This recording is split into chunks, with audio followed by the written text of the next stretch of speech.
Alfamart atau kode sahamnya AMRT sudah rilis laporan keuangan. Jadi akan saya ulas laporan keuangannya seperti apa. Apakah mulai segmen usahanya masih bisa growth dan lain-lain. Nah, ini akan saya ulas di video kali ini. Oke, check this out.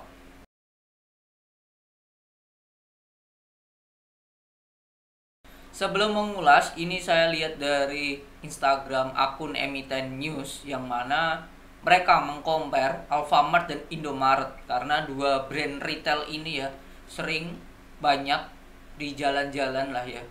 Alfamart pendirinya adalah Joko Susanto dan keluarga, kalau Indomaret ya Salim Group.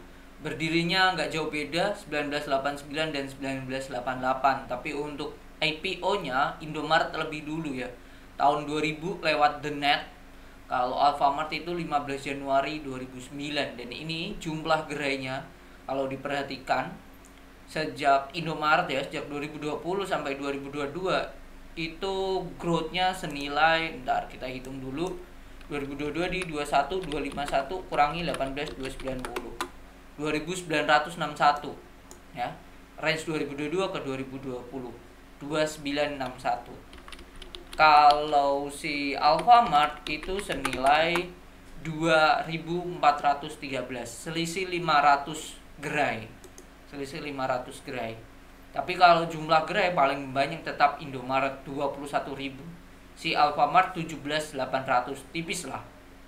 Nah, kalau gerai franchise, nah jadi total gerai ini itu sekian persennya franchise. Franchise-nya itu 4.712 atau senilai berapa ya? Kalau kita hitung 813 26%. Sedangkan Indomaret itu 5.300.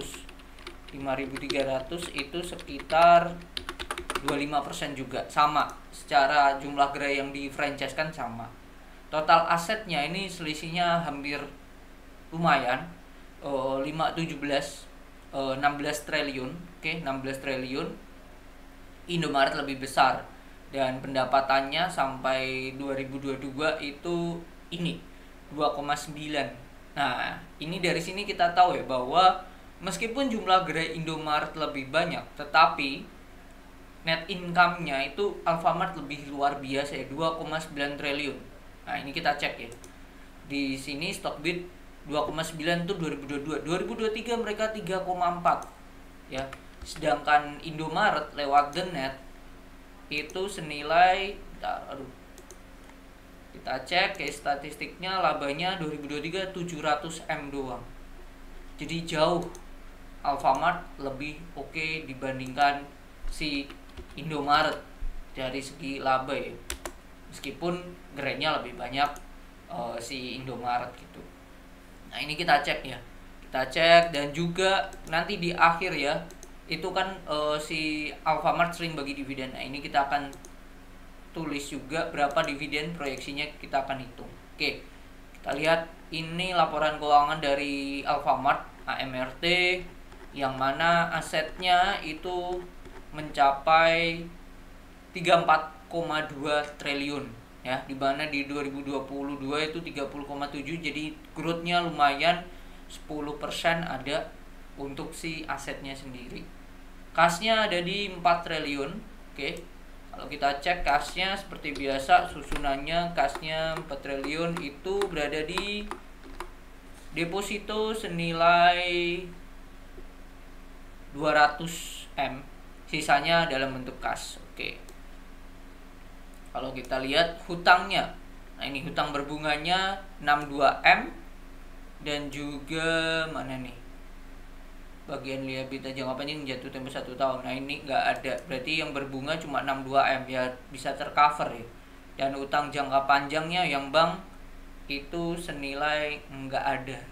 Jadi ini perusahaan sehat banget kalau saya melihat ya. Jadi oke, ditambah ekuitasnya, saldo laba yang belum ditentukan penggunanya tuh 11,1 triliun, naik drastis dibandingkan tahun lalu. Oke, ini powerful banget AMRT. Nah, ini pendapatannya 106 triliun pendapatannya ya. Ini dalam jutaan, miliar, triliun, 106, hampir 107. Tahun lalu tuh 96, jadi growth 10-an persen. Dan yang oke ini nih, pendapatan keuangan juga mereka growth 2 kali lipat hampir. Sebelumnya 38M, sekarang 75M, which is good. Terus pendapatan lainnya ini 1,2M, beban lainnya tidak naik signifikan. Oke, kita cek ya dari pendapatannya. Pendapatannya kalau kita cek di note 17 dibagi 2, makanan dan bukan makanan. Kalau makanan 75 triliun, bukan makanan 31 triliun. Dari situ kita tahu bahwa semua sektornya, lini bisnisnya dua ini masih bisa growth. Masih growthnya masih luar biasa, bahkan yang makanan luar biasa sih. Which is good sih. Kalau saya melihat seperti itu. Jadi ini meskipun dari segi gerai kalah dengan Indomaret, ya Alfamart tetap yang oke lah. Jadi sudah tahu apa yang membuat labanya oke, karena lagi dari segi bisnis mereka ya masih bisa growth ya. Terus kita cek arus kasnya. Arus kas aktivitas operasi 6,8 T. Membayar uang masuk 84, gede banget. Oke, terus aktivitas investasi mereka invest 4,7. Paling gede itu untuk aset hak guna sama beli aset tetap 2 triliun. Oke, growth dibanding tahun lalu, jadi banyak yang dibeli. Terus untuk nambah investasi itu 132M. Tipis sih. Sebelumnya bahkan 500M ya. Oke, aktivitas pendanaan mereka keluar 1,8 untuk bayar. Oke, 1,8 T untuk bayar hutang. Dimana 15 T untuk bayar hutang jangka pendek, sama mereka dapat pinjaman lagi 14 T. Jadi pinjamannya jangka pendek dan langsung dibayar sih. Oke, itu. Kalau kita lihat dividen tahun lalu itu sebesar 24,06. 24,06 kalau kita bagi dengan laba tahun lalu itu 68,76.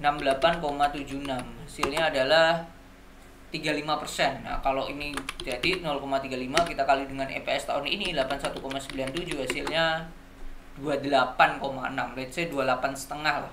Itu dividen yang akan dibagikan sih. 28,5 kita bagi dengan 29,10, dividen yieldnya 0,9. Kecil memang. Tapi kalau kita cek secara RUPS ya, historikalnya mereka RUPS di Mei.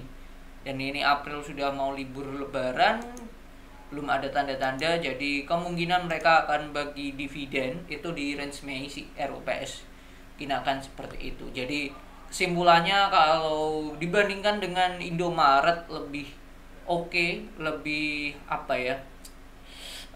Lebih efisien sih kalau saya melihat ya. Meskipun gerainya kalah tapi mereka lebih superior sih kalau saya melihat seperti itu. Kalau kita cek finansial secara keseluruhan, oke, dibandingkan tahun-tahun lalu, nah, omset sekarang ini udah paling tinggi ya, 106 triliun. Dan labanya itu kan laba tahun berjalan juga ini paling tinggi dibanding sebelum-sebelumnya. Secara PE sekarang di 35, termasuk sudah mahal dibandingkan tahun lalu. Tahun lalu 38, bahkan 2021 25, 2020 itu 31, 2019 32. Jadi ini stay di atas 30 sih kalau saya melihat ya. PE-nya, kalau PBV-nya bentar kita cek bukan di income statement, berarti di balance sheet. PBV dari si AMRT, price to book value, annuals-nya di atas 5 tetap, ini 8 kali. Termasuk udah price in lah. Dihargai wajar oleh Stockbit itu 119,8 triliun, sekarang 20,8 T. Jadi sudah price in di harga wajarnya. Kalau kita lihat analis ada nggak yang merekomendasikan? Ada 19 rekomendasikan buy, dan mereka estimasi targetnya di 3.300.